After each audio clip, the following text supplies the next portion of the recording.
هنا ريف إدلب الشمالي، وهذا أحد الجبال المنتشرة في المنطقة.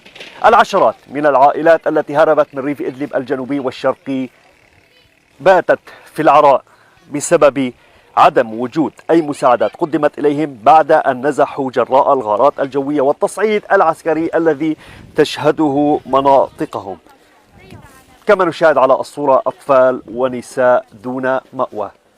تحدث عن العديد من العائلات التي لم تجد أي مأوى تلجأ إليه.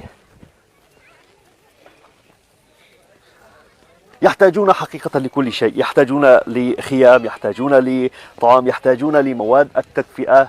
جميع أمتعتهم تعرضت لمياه الأمطار. إضافة إلى هذه الأعداد هنالك أعداد أخرى تصل تباعا إلى هذه المنطقة. طبعا كما نشاهد معظم المقيمين هنا هم نساء وأطفال. طبعا حقيقة أطفال هذه العائلات لا يتحملون البرد. عدد كبير منهم أصيب بالمرض جراء البرد، وأيضا رغم كل هذا لم تصل أي مساعدات إغاثية إلى هذه المنطقة. كما ذكرنا هنا ريف إدلب الشمالي، والعشرات وربما أكثر من ذلك من العائلات التي لا يوجد لديها أي مأوى وباتت ليلتها في العراء في ظل انخفاض كبير بدرجات الحرارة. ميلاد فضل، الجزيرة، ريف إدلب الشمالي.